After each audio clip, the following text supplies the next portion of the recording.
Time આપવો પડે. જય સચ્ચિદાનંદ. જય સચ્ચિદાનંદ. 5th મે 5મી મે મૃદુ રુજુ વાણી. જૂઠું બોલવાથી શું નુકસાન થતું હશે?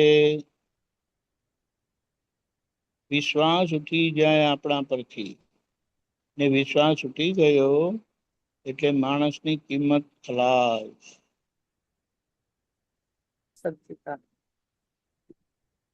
આ કેવું છે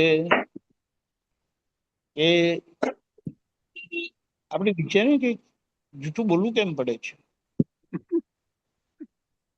એનું એક મોટું કારણ એ છે પ્રકૃતિનું રક્ષણ. અને એ બહુ જોખમી કારણ છે. એ બહુ મોટું કારણ છે. એટલે એને એવું અંડર એસ્ટિમેટ કરવાનું નથી.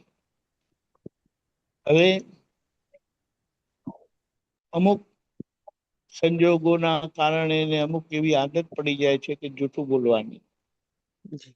એટલે ગમે ત્યારે વાત આવે ને તો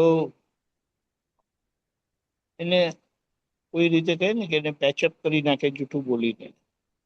પણ અહીંયા હવે સમજવાનું છે, જૂઠું બોલવાનું એટલે તમારી રેકોર્ડ એવી વાગી, એવું તમે સાંભળો તમારી જાતને, તો તમને ખબર પડે ને કે જૂઠું બોલ્યા.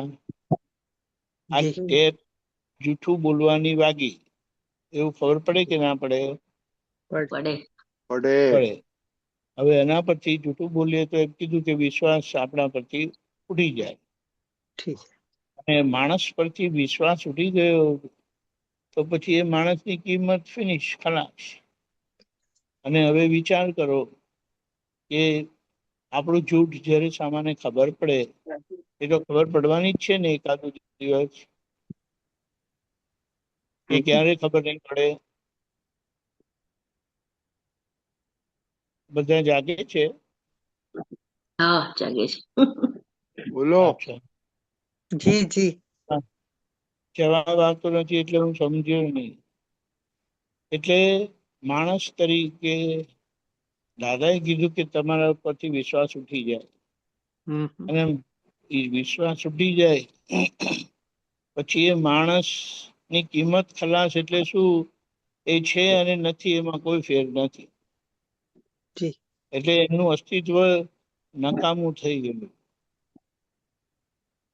આજે કોઈ પણ વસ્તુ હોય છે ને, એનું અસ્તિત્વ નોંધવામાં આવે છે. એ વસ્તુ મને આ કામ આપશે એની ખાતરી થાય છે, એટલે વસ્તુને પણ વાપરે છે.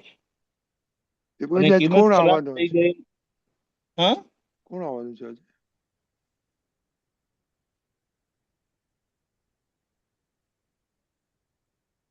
એટલે આ જૂઠું બોલવાના જે દુર્ગુણ છે ને, એ આવી રીતે જોખમી છે. પછી જ્યારે તમે જૂઠું બોલો ને, એ જૂઠું એક પ્રકારની આડાઈ છે. અને જ્યાં સુધી આડાઈ છે ત્યાં સુધી મોક્ષ થાય નહીં. એટલે તમારાથી એવું થાય નહીં, તમે એવા સંજોગોમાં આવો નહીં કે જ્યાં તમારે જૂઠું બોલવું પડે. એ આખું એ ચોખ્ખું થતું થતું પછી એવા સંજોગો જ એવા આવે કે તમારે જૂઠું બોલવાનું કારણ જ નથી. પણ જૂઠું બોલવાની જે આવી રીતે આદત થઈ ગઈ છે, તો એનું પરિણામ આ રીતે આવે છે. એટલે આપણું જીવન એવું સીધું સરળ ઓપન ટુ સ્કાય હોવું જોઈએ. ઓપન ટુ સ્કાય એટલે કશી વાત છુપાવવાની જરૂરત ના પડે.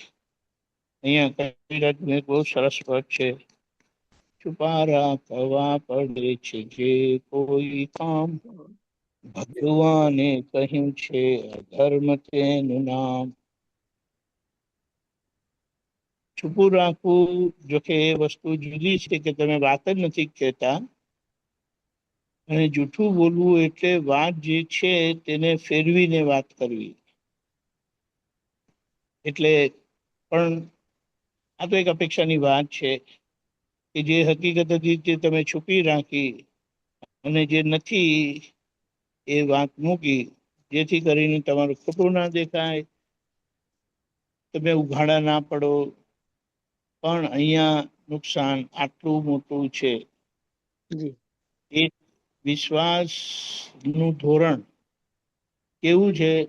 આજે આપણને પૂછે દાદા પર તમને કેટલો વિશ્વાસ છે?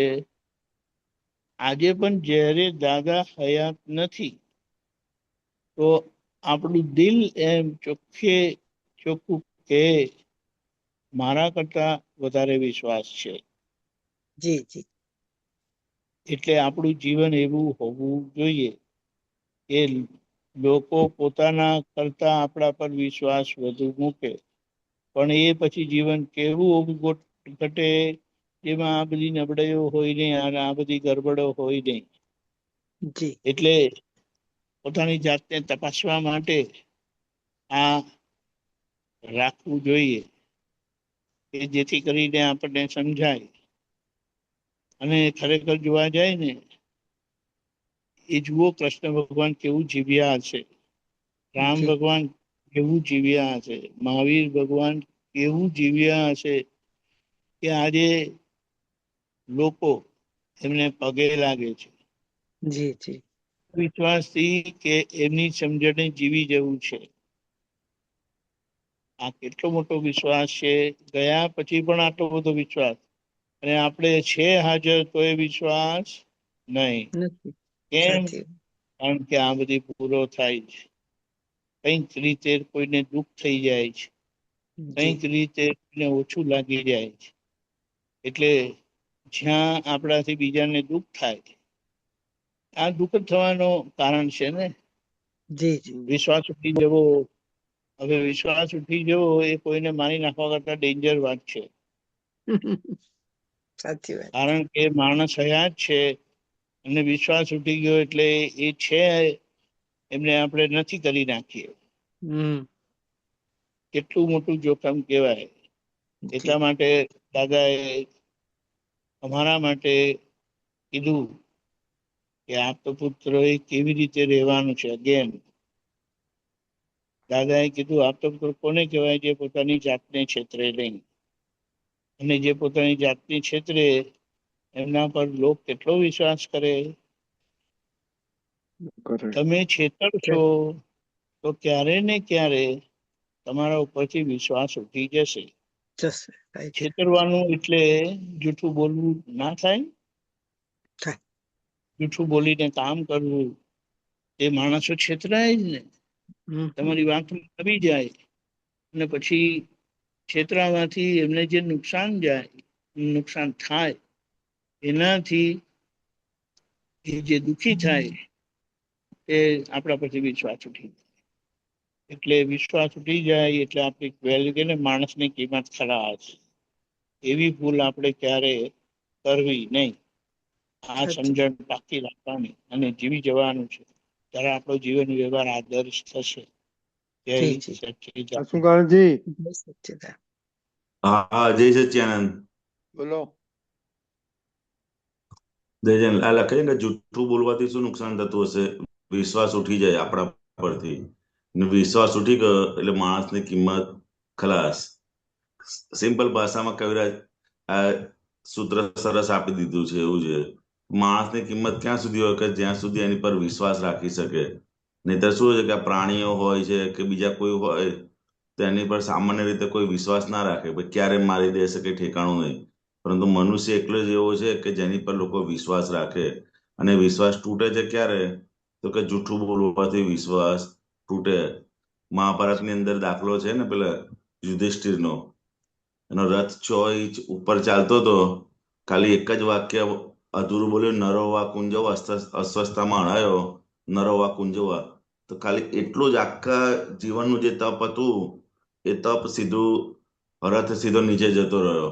સમજાય? એટલે એક જ સમય અને એવી કેવું ભાષા હતું કે કોઈને સમજાય એવી નહીં ભાષા, નરો વા કુંજવા. એટલું બોલવાથી જ એ આખું જીવનનું તપ, એની પરથી આપણે સમજી જવાનું કે કેટલી બધી કમાણી કરી હોય પરંતુ એક સમય જૂઠું બોલવાથી કેટલું મોટું નુકસાન થાય છે એ આપણે એની પરથી સમજી શકીએ. જય સચ્ચિદાનંદ. જય જય સચ્ચિદાનંદ. સચ્ચિદાનંદ. We can start.